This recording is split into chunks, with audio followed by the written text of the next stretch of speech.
Ngā mihi nui ki a koutou katoa. Ki te taha o tōku pāpā, no Ingarangi, no Aiarangi, no Norway, no Tiamani.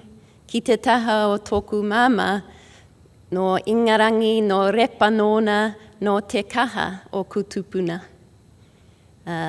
Ko whanganui a tāra tōku kāinga I nāi. Ko lū tōku ingoa. Tēnā koutou, tēnā koutou, tēnā koutou katoa. Thank you for having me. That description of me sounded amazing. I didn't experience it quite like that, but I'm very surprised and delighted to be here.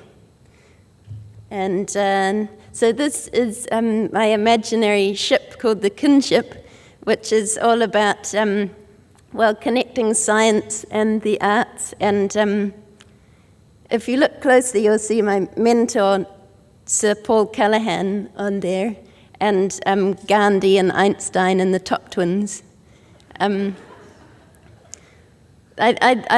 like the idea of, I've always liked the idea of connecting a whole bunch of people who don't seem to go together, or ideas or things that don't seem to go together, and just seeing how they can go together. I want to start by, I quite like that way of introducing myself. I have ancestors from Lebanon and Norway and Germany and Ireland and England, and one great-great-grandmother who comes from the East Cape of the North Island. She was Ngāti Porou. And so there are all these different threads that come together to somehow create like me.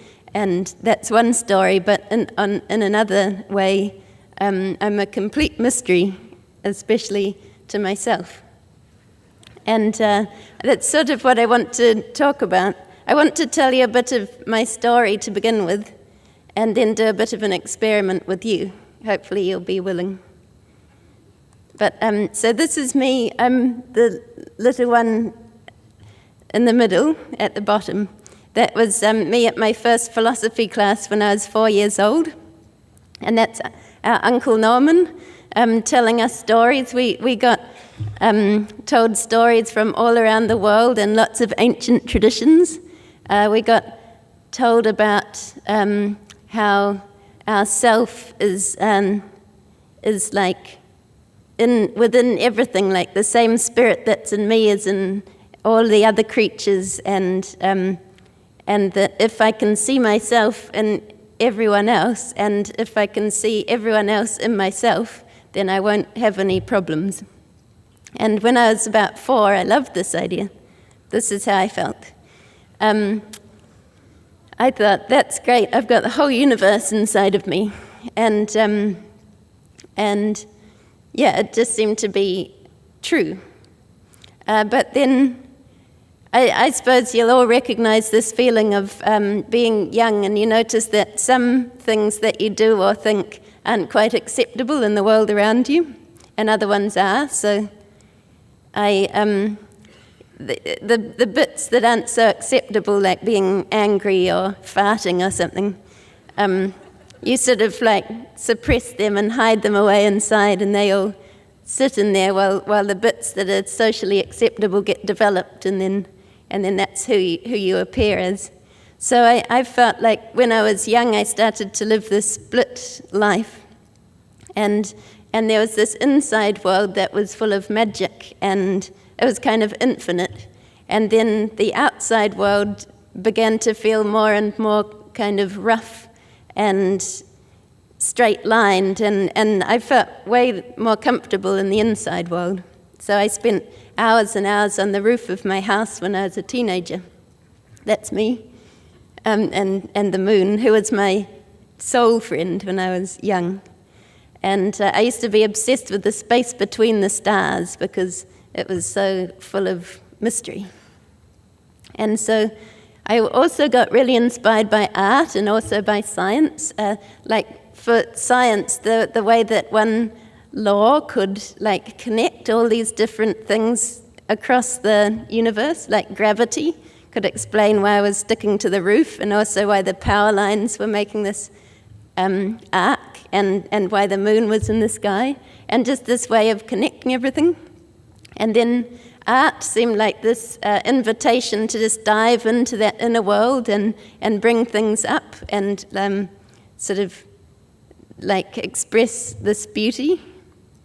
So this was my plan when I was 15. I decided to start a renaissance. And it was going to reconnect science and the arts, and also spirituality.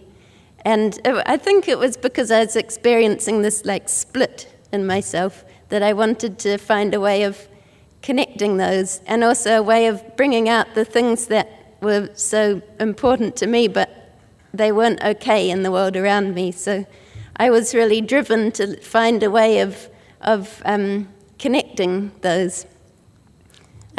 This is my art teacher ripping my painting in half, and it's representative of my experience at school.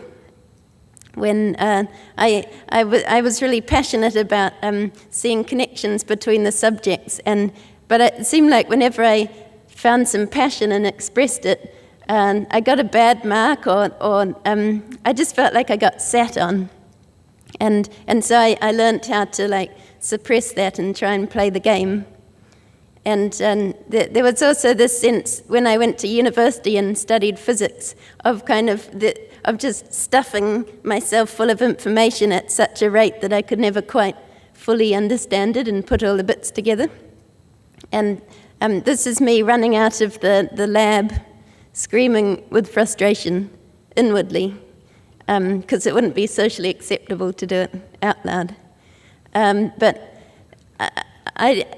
I was really confused because I loved physics, and also some of my lecturers were inspiring, but I just felt so like something was missing, and it was very male-dominated, especially in the lab. I was always partnered with a boy who knew exactly how to like twiddle all the knobs, and I just was sort of afraid of the technology a bit.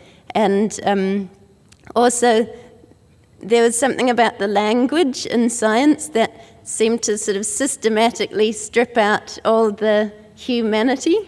Like instead of, I put the mass on the scales, the mass was placed on the scales. And in this effort to be objective, it was taking away any place for people in the science. And I think I was just, and I think it was also quite just the male-dominated aspect of it. There was no expression of all this sort of creative impulse that was inside of me. And fortunately, this is me meeting Paul Callaghan in the corridor. And I didn't know who he was really at the time, although another lecturer had said he had money for students. And I needed a job, so I just sidled up to him and asked him for a job in the corridor. And then I think it was a miracle because he gave me this job traveling around the country interviewing scientists. And I'd never done any writing before so much, but when I got to speak to the actual researchers and find out what they were passionate about, and I discovered their story, and it was like this. It was like, at first they sounded really boring, like they'd tell me about this molecule they were studying, and I was just like, why? Like, that is so boring. But I knew that they were dedicating their life to it, so it must be interesting somehow. So I just ask questions, and I think I was sort of like trying to look for that spark, and sometimes I'd just revert to like commenting on the picture of their children on their desk just to get the spark, and then I'd follow that spark and try and get to the sort of heart of their passion, which usually was like a personal story. And then what I'd write it up, and then I'd send it back to them, and I noticed this effect, like they were lifted by the experience of hearing their own story reflected back at them. And so it was like putting the people back in the science. And I got to know Sir Paul Callaghan. I think he was like the hero of my story. And I realized that what he was doing in the institute, the MacDiarmid Institute that he was directing at the time, he was creating this safe space. Because in the science community as a whole, like, you have to prove what you're going to discover before you've done it, so you can get the money to do it. And that just isn't how science works. And I think the big sort of secret about science is that the best discoveries happen through, like, just playing around and all those things in the middle, like wonder, curiosity, and uncertainty. And and then I realized that, because I felt when I got that job with Paul that suddenly I kind of felt his belief in me, and it was enabling me to do things that I didn't think that I could do before. And this is where I want to do an experiment, and I'm hoping that you'll do it with me. The first bit is if you can, like, pair up, or if you can't pair up, you could get into threes. And the first bit is I want you to introduce yourselves to each other by your job and your qualifications. That's it. Yeah.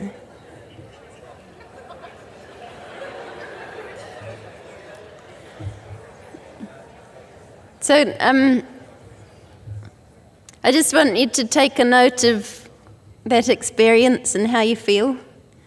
And now I want to try a different thing. And I brought this. This is my special little instrument here. I thought we could do a little meditation. Just a small one. I hope it's not too scary. I'd encourage you to. It's only going to be short as well, so don't freak out. But if you feel comfortable, I'd encourage you to close your eyes. And I'm going to play this thing.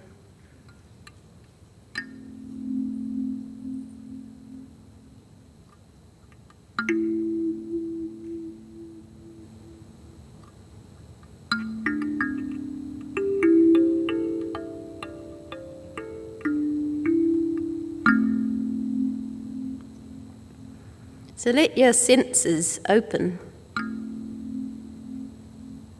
and bring your attention to the inside of your mouth. Feel the sensation of taste. Release any tension you're holding.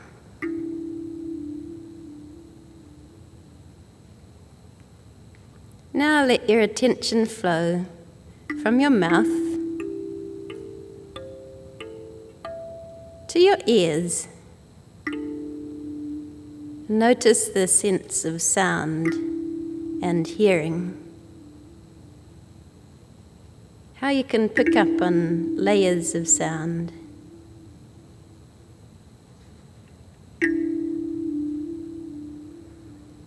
Now feel the touch of your breath through your nostrils. And let fragrance come to you.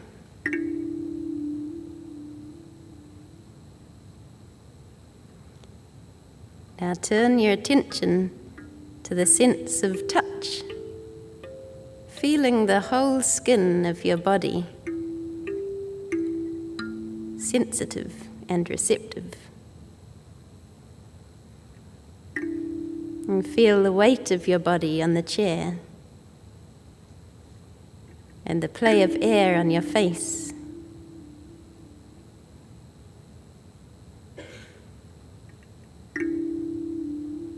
Notice your breathing in and out.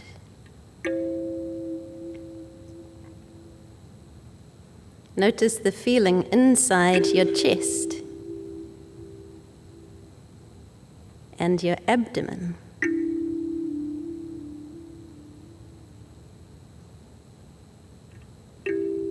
Now become aware of the earth, huge beneath us, supporting you.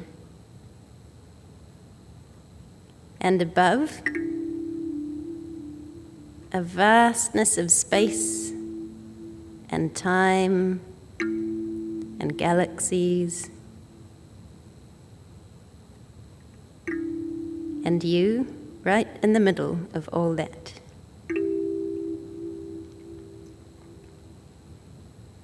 Now imagine a screen appears in front of you.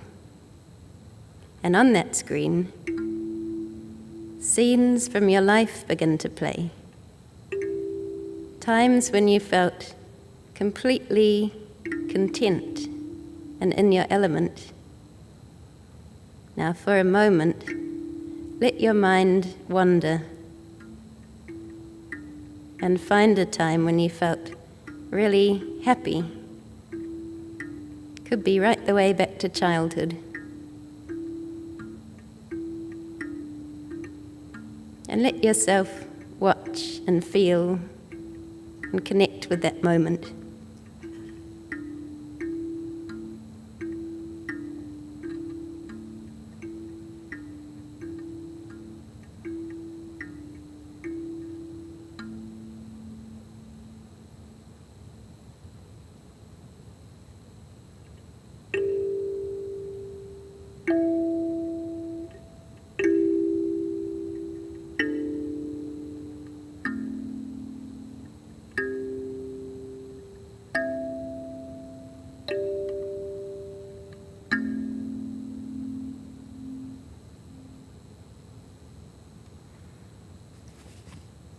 And when you're ready, you can open your eyes and return to this room.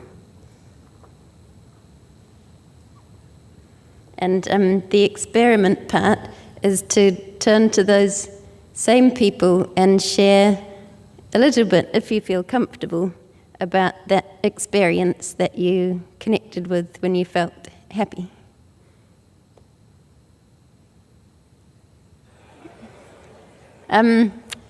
So I just wanted to sort of find out, well, you can tell me afterwards or something, but just to notice how you feel now and whether those two experiences of introducing yourselves felt any different. What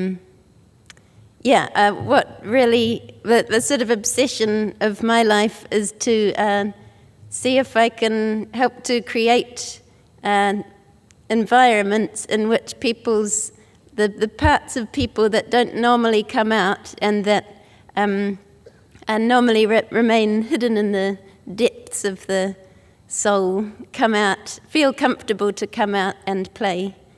And the reason for that is that I think that these parts of us are the genius parts. I think that there's enough resources in the bits of us that we don't hide and bring to the table to solve all of the problems that we face as a human race. And so that's why I feel like it's super important. I want to introduce you to this idea that I've called it, well, brown and gold thinking, but I'll tell you about it. So, it's an alternative to black and white thinking. And this idea that this is Brené Brown, who did that TED talk on vulnerability, that I really like her. So she says we make everything that's uncertain certain, and basically like, I'm right, you're wrong, shut up. And I feel like it dominates public life in a lot of ways.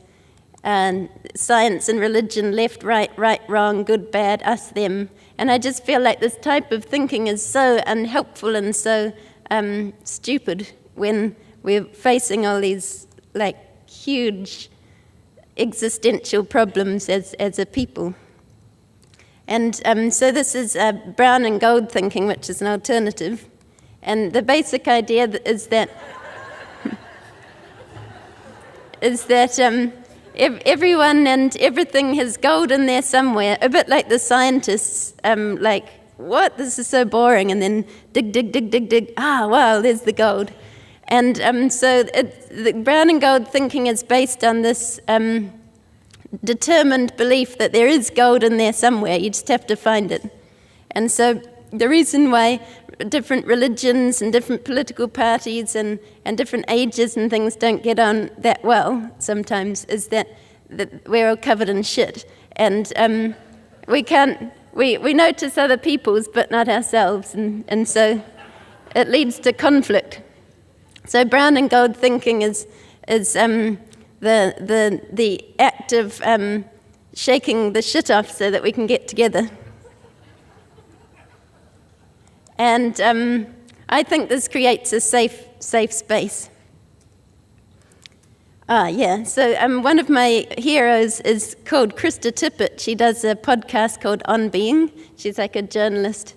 And this is a quote from her. The Quaker author Parker Palmer likens the nature of the soul to a wild animal hiding deep. That's not what it says, but hiding deep in the woods of our psyche. And if we approach it brusquely or cross-examine it, it will simply run away. So we have to create quiet, inviting, and trustworthy spaces to keep the insights and presence of the soul at the table. And this image has really captured me. I've been stalking my little wild animal in the woods of my soul since I read it. And I think the secret to science that people don't often talk about is that that's where the good ideas come from.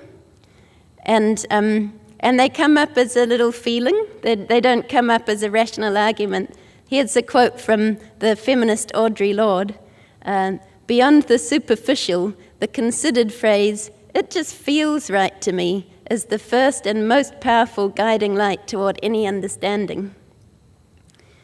Yeah, so I've got another little character to share with you. This is a little niggle. This is when you're going about your life and something just doesn't feel quite right. Like it's as if someone's just like tugging you at the back, and it's really annoying, and mostly you try and avoid it. But then I think the niggle has the potential to lead us into the unknown and the best ideas and innovation. So this is what I'm suggesting is to if you sort of kneel down and address the niggle, then it turns into an inkling and it leads you off into on your adventure. And so over the last 10 years, I've been doing some experiments with trying to create these spaces that feel safe and that allow people to address their niggles and shake off the shit and connect with each other. And these are some of the things that I've found to be really key to it. I'm going to start by talking about storytelling. I don't know if you've heard of this story of the elephant and the blind people. The basic story is that they've never seen an elephant before, and they go on a trip to see one, and the one by the foot is like, an elephant is like a pillar. It's sort of like round and solid, and the one by the back is like, an elephant is like a wall, and the one by the trunk is like, an elephant's like a hose. And anyway, they go home and talk about the elephant and get in such a bad argument about what an elephant is that they end up bashing each other up. And this seems to be a very common situation with that sort of black and white thinking. So when I did go to Imperial College, we got to study sociology and sort of examine scientists as if they're an indigenous tribe from some faraway place. And this was great because having been inside the world of science, studying it, but having this niggle this doesn't feel quite right. I love it, but it feels a bit funny.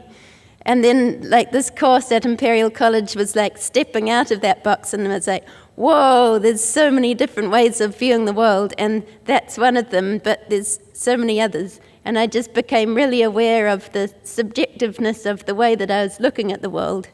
And then sort of became obsessed with looking at the different ways that I was viewing the world, and this is like representing science and spirituality. And it was quite a difficult time because I was having inner conflicts between my belief systems. And then I did come back to New Zealand, and this is me winning the Prime Minister's Prize, which was a crazy situation. But I didn't really know how to deal with it. I decided that because I was overwhelmed at getting this opportunity to explore, like what I've been talking about, and I decided I'd make myself a guinea pig, and sort of I was especially interested in like 4 sectors of arts, science, business, and environmental activism, and just because I'd connected with those, and I could see that they had so much that they could offer each other, and yet they were sort of allergic to each other for various reasons. And so I went and just plunked myself into those environments, and I was like noticing the effects on me and how I was changing. And it was so exhausting, I got sick and had a bit of a breakdown. But what the sort of gem that saved me in the end was I got this opportunity to tell my story at this Pechakucha science sessions that I'd helped to organize. And the idea was for scientists to talk about what inspires them. And I'd been told about this exercise where you look through your life as if it was a pack of photos and pick out really key moments and think about like what were you like reaching for at that point, and what were you up against, and that was the story. And I told my story about my journey in science and spirituality. And for the first time in my sort of career, like the audience just really, that was what resonated the most with them, even though I thought it was sort of inappropriate and not serious enough. So storytelling came through as this hope, I think, in that situation.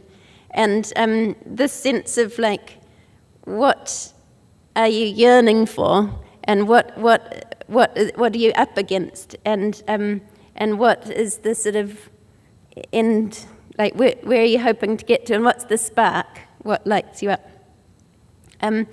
So one of the projects that was mentioned before was Tell Us a Story, where we got postgraduate scientists at Victoria University we did workshops to help them come up with their story, and then we did heats and had this storytelling show at the end of it. Here are some of the scientists performing. That's me. And I've forgotten what I wanted to say about that. I'll just move on. So anyway, storytelling seemed to offer a solution to this problem of different perspectives, and that is that it's sort of encapsulated by this quote, also by Krista Tippett. There's a profound difference between hearing someone say, "This is the truth," and hearing someone say, "This is my truth. I can disagree with your experience." I can disagree with your opinion, it turns out, but I can't disagree with your experience. And once I have a sense of your experience, you and I are in relationship, acknowledging the complexity in each other's position, listening less guardedly. The difference in our opinions will probably remain intact, but it no longer defines what is possible between us. So I sort of recognize personal storytelling as this way of breaking down those barriers in that sort of external public world and finding that connection between people. One of my latest experiments is called Not Church, and it's a gathering in my garage on Sunday afternoons in the winter. and this is it here. And the idea of that was thinking about the gap that church has left in our communities, being a place that we can get together and go beyond like the personal differences between us and do things like singing and sharing and supporting each other. And one of the things from that is called the Sherman, which is not a sermon, but it's like replacing a sermon. It's called a Sherman, which is more like sharing and sounds a bit like shaman. Anyway, the idea of that is that someone will bring along something that really has inspired them in their life. Like it could be a reading, or it could be an idea, and they'll share it in the sort of spirit of like, this is something that I love and that has made a big difference to me, and they just like throw it in there. But so in that way, it has given people from different sort of traditions and backgrounds a chance to throw what inspires them in, and then we have a conversation around it that is not challenging, and it's all based on that sort of storytelling. Another project that we did was called 9 Scientists and an Architect, and that was with postgraduates at Victoria as well. And the thing I want to talk about with that is vulnerability. For that, the idea was that there were these 9 scientists and 1 architect, and they all were postgraduates, and they all had a problem, like they wanted to connect with people outside of their little sphere, and so that was what the program was for. And what we did is like I helped them come up with a little story that to present to an audience, but their challenge was to figure out like who they might like to connect with that could help them move forward in their careers. So some of them wanted to like find jobs, and some people wanted to get into science communication. One person wanted to find a new site for their research because a supermarket got built on their site. Anyway, the idea was that the stories went in the form of like, this is what I'm passionate about, and here's where I need you. Here's where I'm having a problem, and can we talk, kind of thing. And they also had the challenge of sending a special invitation to people that they'd picked that they'd love to meet, and then inviting them into this space that was in a pub, and it was like, it kind of had the feeling of a living room. And the program was amazingly successful in setting up connections. So out of the 10 people that we had about 7 really like career-changing connections with, like one guy got his dream job out of it, and a film almost got made of Bill Bryson's History of Everything, short history of everything, and there were collaborations between scientists and with other people.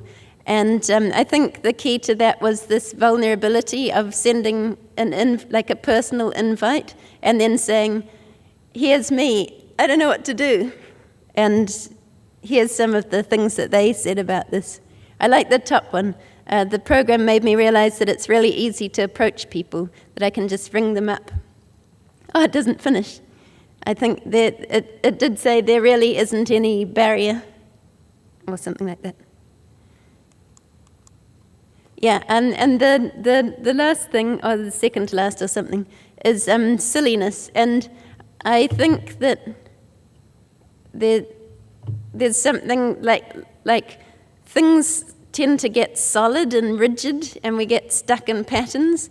And I've always had this instinct to, like, after a while, kind of like just break it up, like just to do something to kind of like break that seriousness. And I feel like there's something about silliness that can give people permission to let little bits of themselves out that wouldn't normally come out. So the magnificent science variety shows were born out of like this frustration with having to do funding proposals and like having to justify everything I was doing and try and say that it was rational, when actually I was just having this impulse to do something ridiculous. And so this is the one that we did at Te Papa, and it was called The 7 Mysteries of the Sea, and it was an adults-only variety show, and this was the crumping crustaceans, and that was the one about the lobster mating rituals. This is Sylvia, who's my alter ego, and Brandon, who we were like the hosts of the show, and we were traveling around in this cardboard boat, and it was like, but it was actually like it was metaphorical of like the journey of life and making discoveries. And this is a dance performance about some lesbian albatrosses, which we worked with a scientist for that. And this is, we had a whole piece of the different sexual habits of different sea creatures, and this was the one with the octopus. And this is the grand finale. Anyway, it was a real highlight because we worked with scientists, but also just amateur, like friends and friends of friends, and it had this wonderful feeling of like people doing things that they wouldn't normally do normally.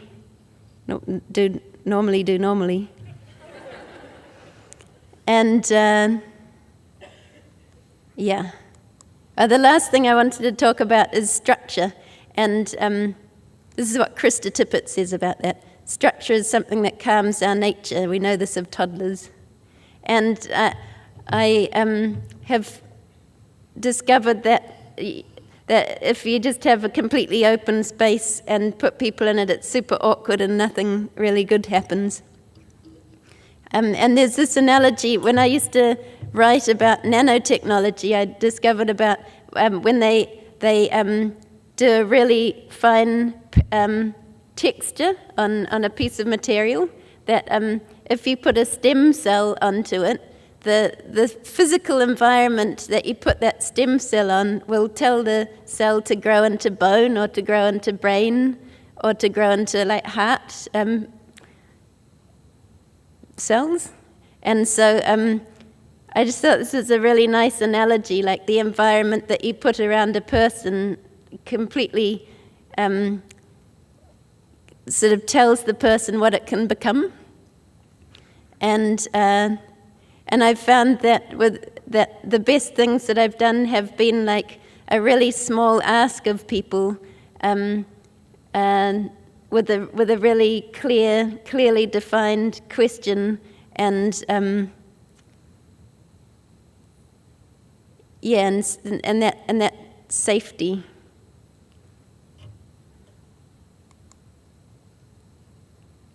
I think that's it. I mean, unless you want to hear the story of the little ambassador. What's this? Okay, well, one thing I've discovered in myself is a whole bunch of alter egos, which is just basically me playing with like who I am and different ways that I can show up in the world. And my favorite is that I feel like I've come from a different planet, and that I've just like landed here, and it makes sense to me that I would be this like little ambassador from the Cathedral of Wonder, which is on a different planet called the Planet of All. So here's the story. Although just a small child, the little ambassador has been assigned an important role of official envoy from the land of all to planet Earth. She spends her days running errands and carrying out cathedral business. She works very, very hard, but she is only a child, so as you can imagine, she gets very homesick and sometimes just wishes she could return home. The little ambassador's best friend is an Indian guru that she met on Earth. The guru is called HH. He is also an ambassador, but has been doing it a lot longer and is very wise. When things get very hard, HH always shows up like a calm current in a wild storm. He loves the little ambassador very much, and has always something to say to make her feel better. Oh, little ambassador, you'll be okay. You've got a big heart. These things will hurt. Your way is love. So don't wish for anything else. Remember your child self. Love as she loves. She doesn't know how to put anything in the way. Oh, little one, I'm here. I'll always be here. When night comes, I'll always hold you. We can sit by our campfire and talk. If you can't sleep, I'll wait up with you. We can watch the embers glow. In the morning, we'll keep walking. If you get tired, I can carry you. Oh, little ambassador, do not fear. You've got a big heart. Nothing can harm you, and I'm here. So that represents the kind of safety that I'd love people to feel, and that I feel like will enable us to grow into our whole selves. The end.